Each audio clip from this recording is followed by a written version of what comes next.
Welcome to the latest episode of FoodTech Stories. I'm your host, FoodTech marketing expert Megan Thomas.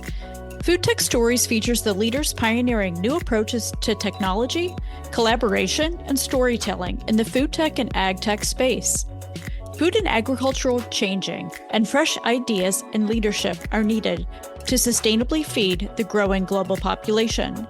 Join us every other week as we talk to a founder, operator, or visionary in food and agriculture.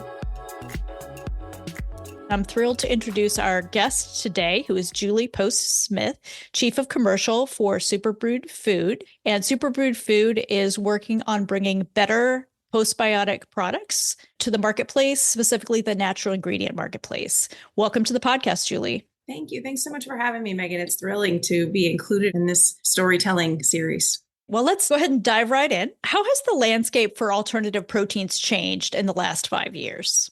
Diversification is an overused word, but I think it's a good one for this space. Even in the 2005 to 2010 range, you really had dairy and soy. Those were the places you were dairy and soy.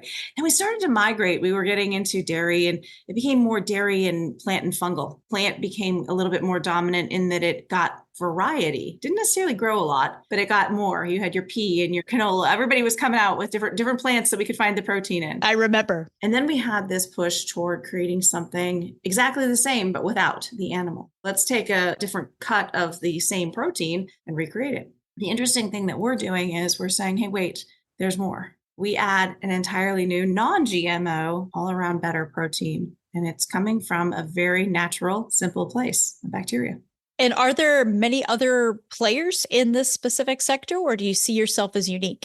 We are exceptionally unique in that we are a patent holder for biomass protein. And it's a very nice and broad place for us to be and hold the technology. And so it's a pretty exciting place to be inventing something new that supports all the other proteins out there. We're actually able to give back in a way that no one else can. So we're feeling pretty unique. So for those who may not have a scientific background, could you define biomass protein? Absolutely. This is a protein we use anaerobic fermentation. So when you make beer or wine or any other fermented food, you put something in with a sugar source or a food source, and you put it in the right conditions. In our case, we use anaerobic, which means no oxygen in the space, and it grows. We use a combination of the bacteria with specific feedstock. It grows, it creates a wet mass of material. We then are able to filter it and dry it, and that's your protein. So we'll talk a little bit more about kind of the operational side in a moment, but I'm interested in kind of the investor landscape in this space. So better proteins, alternative proteins have defined it. What do you think that investors are looking for from startups, let's say early stage and growth startups? It's an interesting time to be trying to raise money. I've heard that. A couple of years ago, it was exciting to see money coming into the food tech space. It's different now. It's shifted. And I think investors are looking for the same things investors love to look for. Tactically, they want to see some gross margin positivity and corporate profitability, as little capital dilution as they can get. And they want to have a reasonable timeline to see a win. They're really seeking solid, predictable wins. They want a strong and effective team. They want to see that the company's got enough of a foundation and enough runway to get that commercial traction. That comes with a desire for a moat of technology protection. If you think about the investor space, there's an excitement and everyone is still looking for the diamond or the unicorn. But there are a little bit more conservative thinking going on with the investor groups. So they're making sure that all those boxes are ticked, at least to some extent, or there's runway to get to those boxes being ticked. It was very well articulated. When you say the wins that investors are looking for, in your experience, what type of win does that really mean? There are certain investor groups who want the win to be strong commercial awareness. In other words, they want people to really know about their companies. Other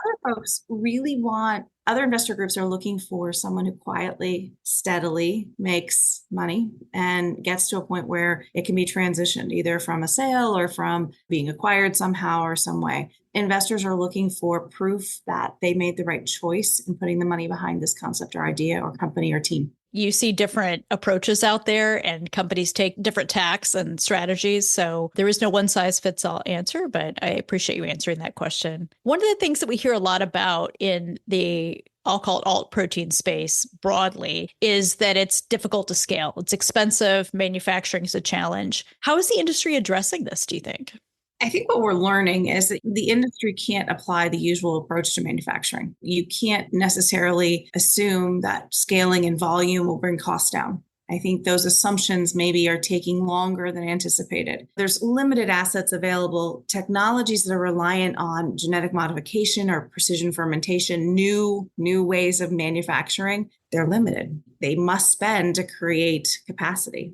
Whereas when you look at technologies that are tried and true, which is something that Superbrewed has done, we've taken anaerobic fermentation where we can use existing steel in the ground to rapidly scale and limit the investment curve using existing facilities, broaden our places we can go. The other thing we've done, which I think is really unique, we've taken a look. Obviously, I mentioned early on in the conversation that in plant, we had soy, we had pea, we had canola, we have all of those plant companies processing. And when you think about that, you take the original raw material, you process it physically, somewhat chemically. You don't just get one thing. You get protein, oils, fats, starches. You get the whole kit and caboodle. And each of those things have value. The same thing is true about our process. We are able to produce a protein and renewable biomaterials. Those renewable biomaterials have a market as well that maximizes revenue, minimizes waste. And therefore, we enhance our sustainability footprint. So we took a page out of that book and are recognizing that there is tremendous opportunity in manufacturing and processing to do things that are not requiring such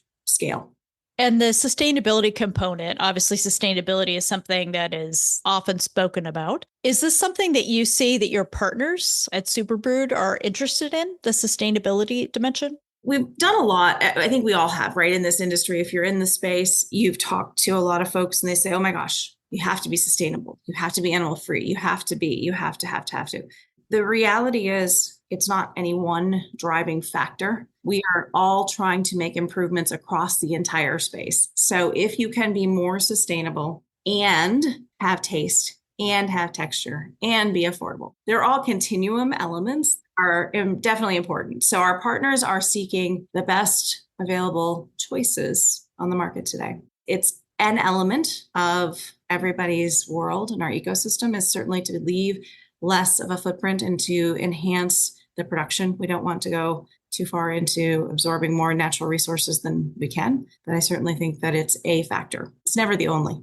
So that's an impressive list of features that you're looking to drive. How do you balance the tension between those different features and benefits that you want to deliver for your partners and customers?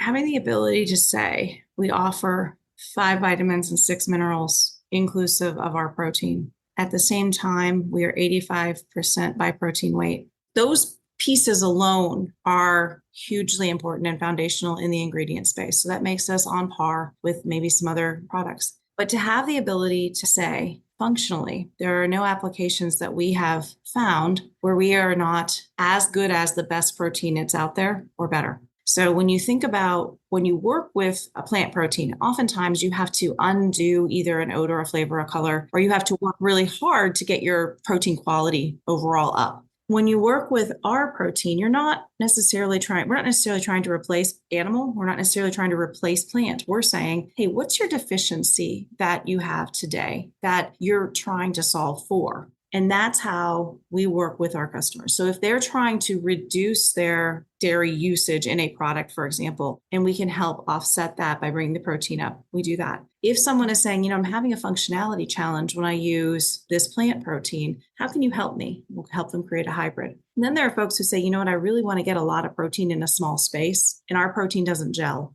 So that allows us to put more protein than expected. We balance it not necessarily by saying what we can do, but asking what our customer needs to have done with this product. And how can we help? That's kind of the approach to balance, if you will. You asked about how to balance those things. It's really a question of working with the customer to understand what they need. And then how do we help facilitate getting to where they want to go?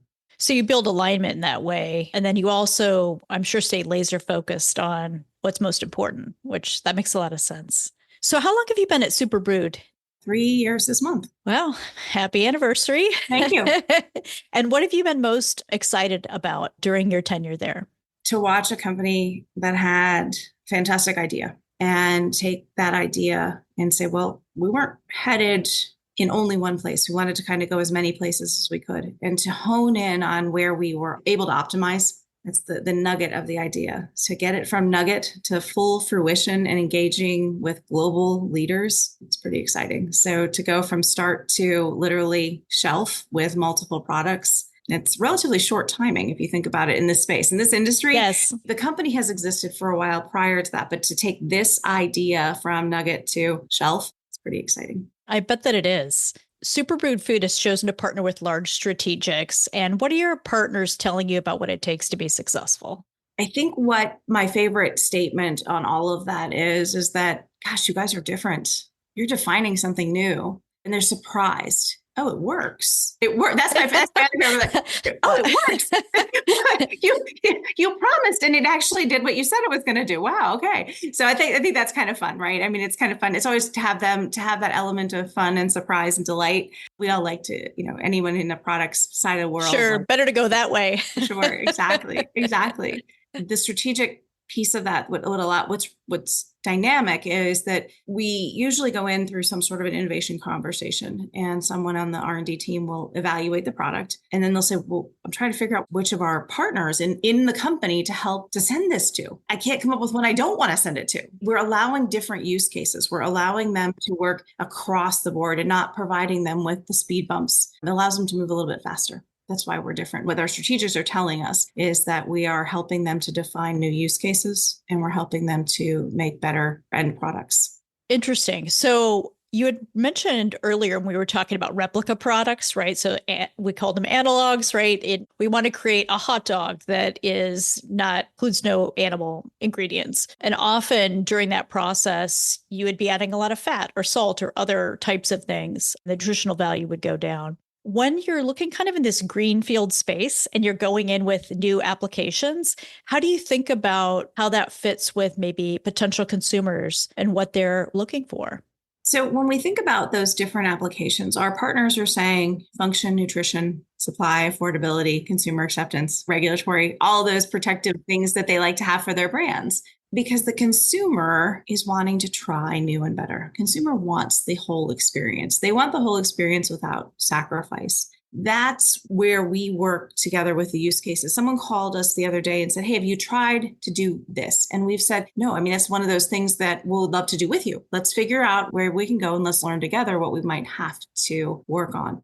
That's critical as we all are looking to define better foods for consumers. So many times, I think if you look at some of the recent press on plant-based meats and why it's not growing the way we thought it would, or why aren't consumers coming back?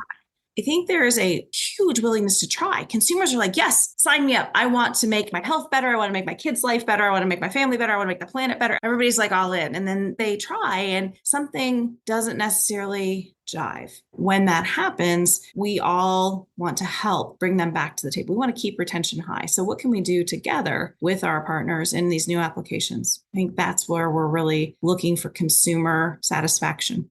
I think it's a very important dimension and certainly something within food tech that can be paramount, right, in terms of determining a long-term viability. So what has Superbrewed Food and potentially with your partners as well learned about consumer acceptance so far? What we have learned on paper is that there are certain words that consumers don't want to see on the package. They don't want to see microbial. They really want to see things that make sense to them. They like postbiotic, cultured, protein. These are all things that they gravitate toward for trial because they're a combination of familiar and good for me. Consumers like those pieces and parts. And then consumers, when they taste things, they can quickly tell you what they don't like. And if we do our job correctly on the front end, the subjectivity of someone liking something is always going to be there, right? Taste is a very personal piece of the puzzle. But overall, if we can minimize the vast rejection factors that come in with some of these other proteins, then I think we'll have a better foundation to continue to grow and do unique things, make healthier, better foods for everyone.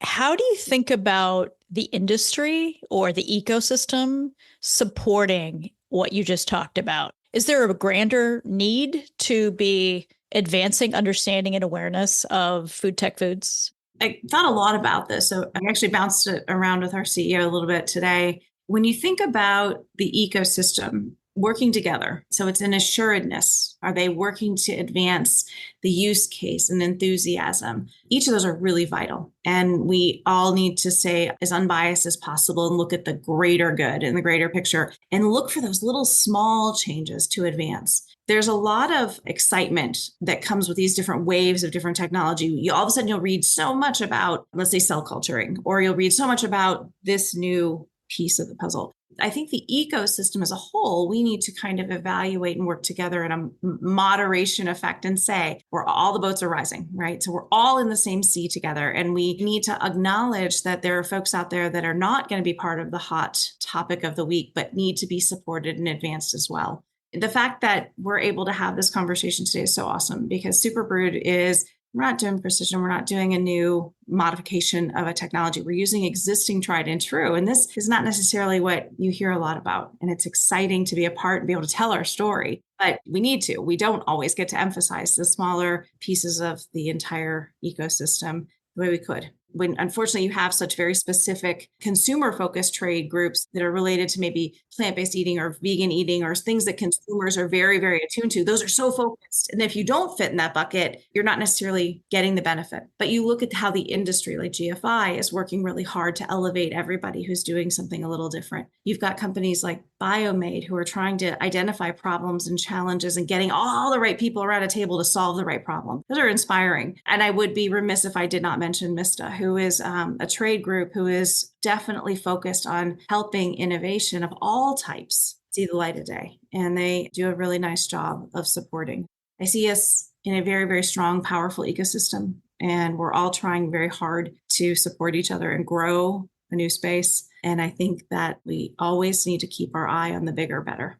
Yes, I think that my observation is that the industry has done a very nice job of creating a sense of excitement, holding kind of high profile, well-attended events. I think investors certainly have that. If you look at the most recent data in terms of food tech investing, obviously alt protein is a hot sector. Not all sectors are getting the same level of love.